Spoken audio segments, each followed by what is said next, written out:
The last rope devil's pinnacle loomed like a tombstone against the storm-dark sky. 5 climbers clung to its slick, unforgiving surface. Ryan, their leader, Melissa, fiery but impulsive, Sam, the calm problem solver, Laura, quiet and steady, and Ethan, the eager rookie. This was their ultimate challenge, until it became their ultimate nightmare. "Almost there," Ryan shouted from the lead. The ledge was just 20 feet away. "Keep moving." Melissa hesitated, her foot slipping on wet moss. Her scream cut through the air as she lost her grip. Her body jerked downward, dragging Sam, Laura, and Ethan with her.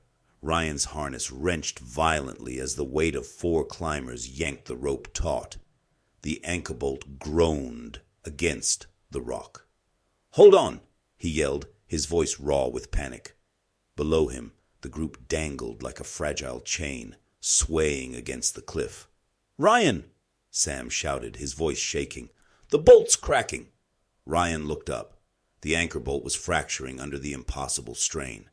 The rock around it crumbled, sending small shards skittering down the cliff. His mind raced, calculating, praying for a solution. "Climb back up!" Ryan bellowed. "One at a time!" "I can't!" Melissa cried. Her arm hung at an unnatural angle. "I think it's broken!" "We're tangled!" Ethan shouted, his voice cracking. "We can't move!" The anchor emitted a tortured screech. It wouldn't last. Ryan's blood turned to ice. They all knew what had to happen. Someone had to be cut loose. "No!" Melissa screamed, her voice desperate. "We're not doing that. We'll figure it out." "There's no time," Sam barked, his usually calm tone shattered. "Ryan, the anchor's gonna go. If we don't—" He stopped, his voice breaking. Ethan, at the very bottom, looked up, his wide, terrified eyes locked with Ryan's. He was the lightest, the least experienced, the most expendable. "Cut me loose," Ethan said, his voice trembling but steady. "No!" Laura shrieked. "Don't you dare!" "You have to!" Ethan yelled over the wind. "It's me or all of us. If you don't, we all die." "Ryan," Melissa sobbed, "please, don't do this." The anchor groaned again, louder this time, the bolt twisting dangerously in the fractured rock. The sound was a death knell. "I'm sorry," Ethan whispered. His face was pale but resolute. "Please, tell my mom I love her."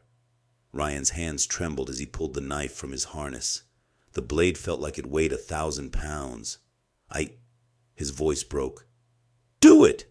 Ethan screamed, his tears lost in the storm. "Save them!" With a raw, guttural cry, Ryan slashed through the rope. Ethan's scream tore through the air as he plummeted.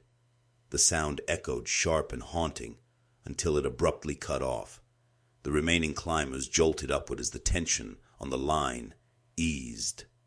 The anchor held. For a long moment, no one spoke. The storm swallowed the silence, but its weight lingered. "Ryan," Laura's voice was a broken whisper. "Don't," Ryan said, his voice hoarse. "Just don't." The descent was agonizing, every step heavy with grief and guilt. At the base of the pinnacle, rescue teams waited. Ethan's body was found on a narrow ledge, broken but intact. Ryan stood apart as they loaded Ethan into a body bag, his hands still trembling.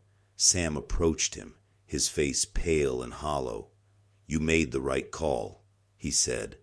Ryan's jaw tightened. "Did I?" Sam had no answer. That night, as the others sat in stunned silence around the fire, Ryan stared at his knife, still stained with frayed fibers from the rope. He'd saved 4 lives, but Ethan's scream would haunt him forever.